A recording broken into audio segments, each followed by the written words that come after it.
నమస్తే. తెలంగాణ గిరిజన శక్తి రాష్ట్ర అధ్యక్షులు శరత్ నాయక్ గారు మనతో ఉన్నారు. త్వరలో మంత్రివర్గ విస్తరణ జరగబోతుంది. ఆశావాహులు మాత్రం చాలానే ఉన్నారు. అయితే లంబాడ సామాజిక వర్గానికి 100% ఉండాల్సిందే అని శరత్ నాయక్ గారు అంటున్నారు. మాట్లాడదాం. అన్న చెప్పండి, ఇప్పటికే గిరిజన నాయకురాలైనటువంటి సీతక్క టాప్ 5లో ఉంది తెలంగాణ ప్రభుత్వం. ఇప్పుడు మళ్ళీ మీరు ప్రధాన డిమాండ్ ఏంటంటే రేపు జరిగే విస్తరణలో మంత్రివర్గంలో లంబాడ సామాజిక వర్గం అంటున్నారు. అంటే న్యాయం చేయలేదంటున్నారా ఇప్పటి వరకు కాంగ్రెస్?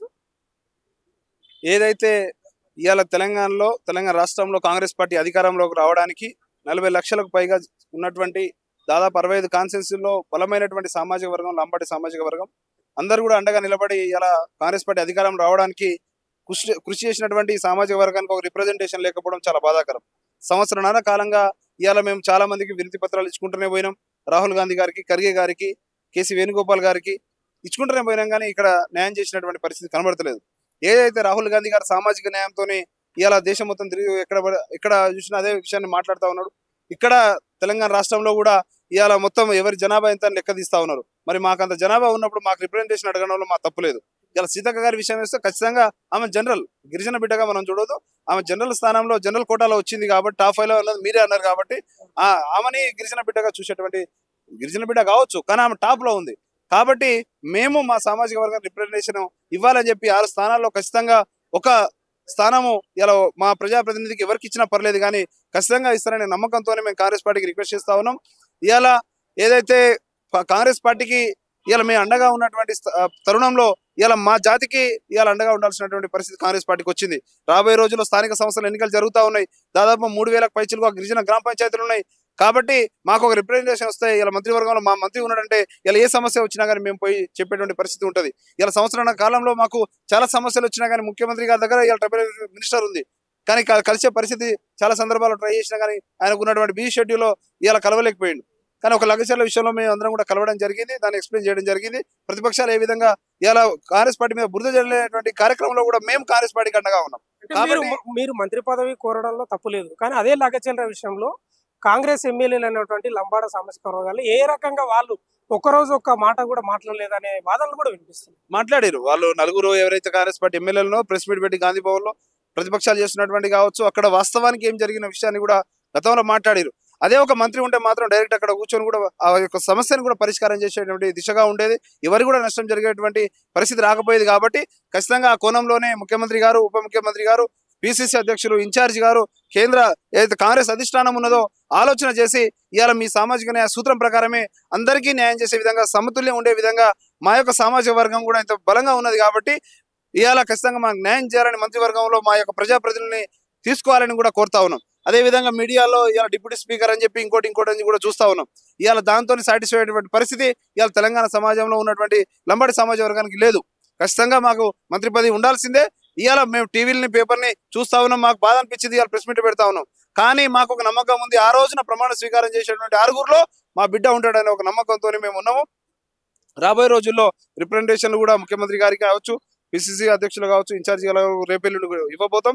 ఖచ్చితంగా మాకు జరగాల్సినటువంటి న్యాయం కోసం మేము ముందుకెళ్ళి కొట్లాడతామని కూడా తెలియజేస్తాం. శరత్ ఒకటి చివరిగా చెప్పండి, ఈ రోజు ప్రెస్ మీట్ పెట్టడానికి ఎమ్మెల్యేలు శరత్ నాయక్ ను పంపించారు ప్రెస్ మీట్ పెట్టడానికి, అంటే ఏం చెప్తారన్న? ఏ ఎమ్మెల్యేలు ఎందుకు పంపిస్తారన్న? ఇప్పుడు కాదు, గతంలో పార్లమెంట్ సమావేశం జరిగినప్పుడు ఢిల్లీతోనే మేము అందరం కూడా వెళ్ళి కూడా రిప్రజెంటేషన్లు ఇచ్చినాము. ఇవాళ మా సామాజిక వర్గానికి న్యాయం చేయాలని గత 10 సంవత్సరాలుగా గిరిజన హక్కుల కోసం కొట్లాడుతున్నటువంటి మేము ఇవాళ మా ఎమ్మెల్యేల కోసమో లేకుంటే ఇంకో మేము చేయాల్సిన పరిస్థితి లేదు. వాళ్ళు చేసుకుంటారు. వాళ్ళ దగ్గర ఉన్నటువంటి దాంట్లో పార్టీలో వాళ్ళు ఉన్నారు, మేము లేము పార్టీలో. కాబట్టి మేము పార్టీ కోసం అండగా ఉన్నటువంటి వ్యక్తులుగా మేము మాకు రిప్రజెంటేషన్ రేపు పొద్దున మాకు ఈ సమస్య ఉన్నదని చెప్పి ఇలా ఒక మంత్రిని కలిసే పరిస్థితి లేదు, ఒక సెక్రటరీ పోతే మాకు ఛాంబర్ లేదు. మేము దానికోసం కొట్లాడతాం. మాకు రైతులకు సమస్యలు ఉన్నాయి, మా భూములో పోడు భూముల సమస్యలు ఉన్నాయి, సబ్సిడీల సమస్యలు ఉన్నాయి, సప్లాన్ సమస్యలు ఉన్నాయి. ఇలాంటి సమస్యల మీద మేము ఒక ప్రజాప్రతినిధిని, మా మంత్రిని కలిసేటువంటి పరిస్థితి లేదు. కాబట్టి మా మంత్రి కనుక వస్తే మేము మా సమస్యలను తీర్చుకునేటువంటి రేపు పొద్దున కాంగ్రెస్కి లబ్ధి జరుగుతుంది కదా. మా సమస్యలను తీరిస్తే ఇలా మంత్రి కనుక సరిగా పనిచేస్తే కాంగ్రెస్ పార్టీకి మంచి జరుగుతుంది. రేపు పొద్దున రేవంత్ రెడ్డి గారికి 10 సంవత్సరాలు అధికారంలో ఉంటాడు. మేము ఆ కోణంలో పోతా ఉన్నాం. అన్న చివరిగా చెప్పండి, కాంగ్రెస్ అంటేనే బడుగు బలహీన వర్గాల పార్టీ, ముఖ్యంగా ఎస్సీ ఎస్టీల పార్టీ అని చెప్పుకుంటుంది. ఈరోజు లంబాడ సామాజిక వర్గానికి రేపు జరగబోయే విస్తరణలో మంత్రివర్గంలో చోటు కల్పించకపోతే మీరు ఏం చేస్తారు? మీ కార్యాచరణ ఏంది? మీరు ఏం చేయదలుచుకున్నారు? ఖచ్చితంగా కాంగ్రెస్ పార్టీ కనుక మాకు అవకాశం ఇవ్వకపోతే స్థానిక సంస్థలు మాత్రం ఇబ్బంది జరుగుతుందని కూడా మేము చెప్తా ఉన్నాం. ఇప్పటికే గ్రౌండ్ రియాలిటీ మేము చూస్తా ఉన్నాం, తిరుగుతూ ఉండే చాలా మంది కూడా బాధపడతా ఉన్నారు. కాబట్టి అలాంటి జరగకుండా ఉండే విధంగా ఇలా మీ మీడియా ద్వారా, లెజెండ్ టీవీ ద్వారానైనా ఎవరైనా చూసినటువంటి ఇలా కాంగ్రెస్ పెద్దలు ఎవరైనా చూస్తే దాన్ని పాజిటివ్గా తీసుకొని మేము కొట్లాటకు రావట్లేదు, మీకు రిక్వెస్ట్ చేస్తా ఉన్నాం. కాబట్టి అదే అంశం మీద మీరు మా జాతికి అండగా ఉండాల్సినటువంటి రోజు వచ్చింది కాబట్టి అండగా నిలబడతారనే నమ్మకంతో ఇవాళ కాంగ్రెస్ పార్టీకి రుణపడి ఉంటాము. మాకు మంత్రివర్గంలో ఖచ్చితంగా స్థానం ఇస్తారని నమ్మకంతోనే ఉన్నాం. రేపు విస్తరణ జరగబోతుంది. ఎందుకు అంటే ఇప్పటికే సీతక్క గారు టాప్ 5లో ఉన్నారు. ఇంకా మీకు మంత్రివర్గంలో చోటు కల్పించాలని ఎందుకు ప్రధానంగా డిమాండ్ చేస్తున్నారు? మీ వెనుక ఎవరైనా ఉన్నారా? మొదటిగా మేము ఉస్మానియా యూనివర్సిటీ జేఏసీ నుంచి మాట్లాడుతున్నాం. తెలంగాణ గిరిజన శక్తి నుంచి ఆ అధ్యక్షుడి నుంచి మాట్లాడుతున్నాం. ఏదైతే మా ఇంట ఎవరో ఉన్నారు, ఎవరో చేస్తారు, మేము ఇప్పుడు ఇట్లా ఈ ప్రెస్ మీట్లో క్లియర్ కట్గా మా రాష్ట్ర అధ్యక్షుడి ద్వారా చెప్పడం జరిగింది. మంత్రి పదవి లంబాడి సామాజిక వర్గం నుంచి ఎవరికైనా ఇవ్వండి, మాకు సమస్య లేదు.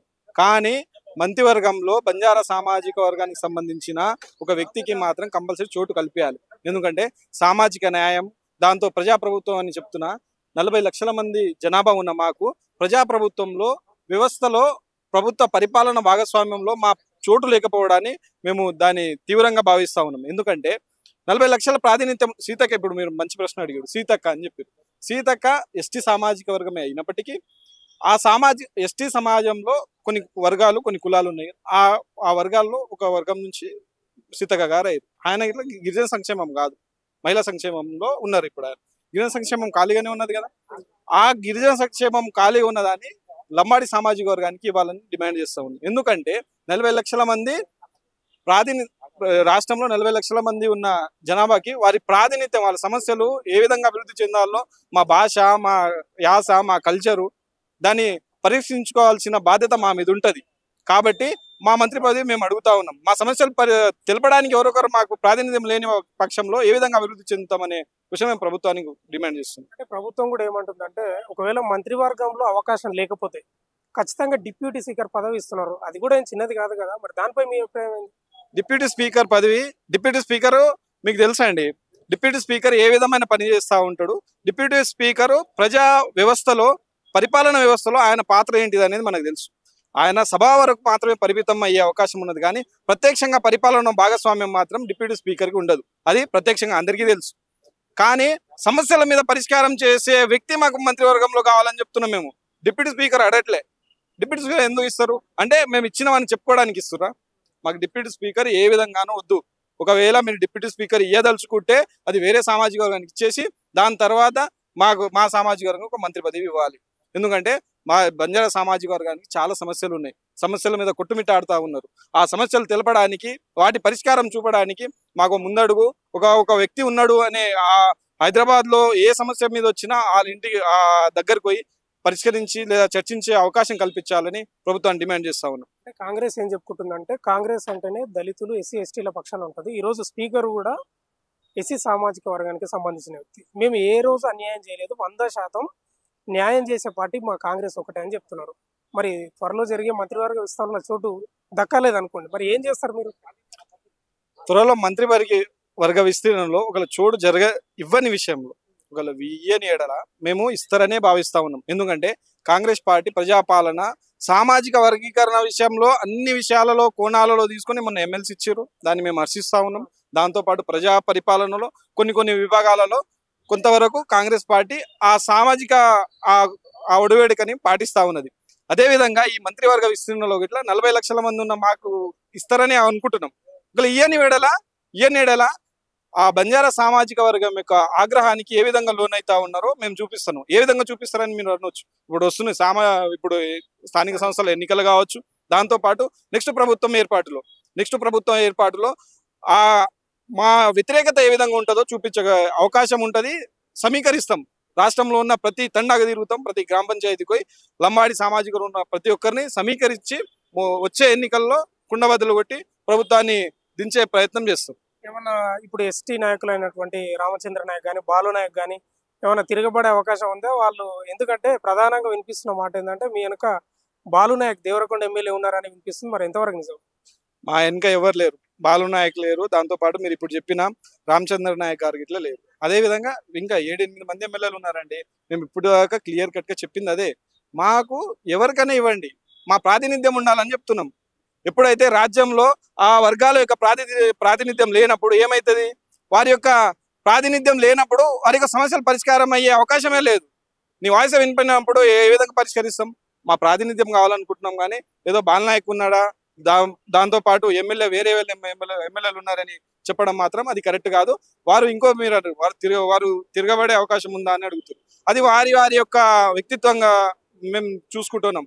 లేదంటే మీరు వాళ్ళకి ఇట్లా ఇవ్వకుండా ఒక ఎమ్మెల్సీని ఇచ్చేసి దాంతో పాటు ఇప్పుడు కొత్తగా శంకర్ నాయక్ ఎమ్మెల్సీ చేయండి, ఆయనకి ఇవ్వండి. ఎమ్మెల్యేలు ఇయ్యను అంటే వాళ్ళకి ఎవరికైనా ఇవ్వండి. ఇప్పుడు కొత్తగా ఒక ఆయనకి ఇచ్చేసి ఆయనకి ఎమ్మెల్సీ తర్వాత ఇచ్చుకోండి. కానీ మంత్రివర్గ విస్తీర్ణంలో ఏం కావాలి అంటే మాకు మంత్రి పదవి కావాలి. ఆ ఇయ్యని ఏడల ఆగ్రహానికి గురవుతారు. ప్రభుత్వం దీన్ని దృష్టిలో పెట్టుకోవాలి. కాంగ్రెస్ పార్టీకి చాలా తెలుసు. ఇదే కాంగ్రెస్ సీఎం ప్రత్యక్షంగా సీఎంఏ, దాంతో పాటు ఆ పార్టీకి సంబంధించిన అధ్యక్షులు మహేష్ కుమార్ గౌడ్ గారికి ఇట్లా చాలా విషయాలలో చాలా సభలలో చెప్పారు. ఈ ప్రభుత్వం ఏర్పాటు చేయడానికి బంజారాల యొక్క సపోర్టు ప్రతి నియోజకవర్గంలో ఉన్నది. బంజారా సామాజిక వర్గం ఏ విధంగా ఉంటుందంటే ప్రతి నియోజకవర్గంలో 30,000-40,000 ఓటు శాతం ఉంటుంది. ఆ ఓటు శాతంతో మూకుమూడిగా ఈ కాంగ్రెస్ పార్టీకి వేయడం జరిగింది. దానివల్లనే 60 సీట్ల దాకా ఈ సామాజిక వర్గం నుంచి గెలుపొందడం జరిగింది. నేను అదే చెప్తున్నా, ఒకవేళ లేని పక్షంలో వచ్చే ఎన్నికలలో మాత్రం ప్రభుత్వం గుణపాఠం తీసుకుంటుందని హెచ్చరిస్తా ఉన్నాం. Thank you. ఇది చెప్తున్నది కాంగ్రెస్ ప్రభుత్వం ఏర్పడడానికి ముఖ్య కారణం లంబాడీలే, ఎస్సీలు, ఎస్టీలే. మాకు రేపు జరగబోయే మంత్రివర్గ విస్తరణలో చోటు కల్పించకపోతే తీవ్ర పరిణామాలు ఉంటాయి. రేపు జరిగే స్థానిక సంస్థల ఎన్నికల్లో కూడా మా తడాక చూపిస్తాం. ఒకవేళ ఇదే రకంగా మంత్రి పదవి వద్దు ఇయ్యనంటే మాత్రం నెక్స్ట్ ఎలక్షన్లో మా తడాక చూపిస్తాం. దాదాపు 40 లక్షల మంది అని చెప్తున్న పరిస్థితి కనిపిస్తూ ఉంది. కెమెరామెన్ సుజిత్తో భాను, సోమాజిగూడ, హైదరాబాద్.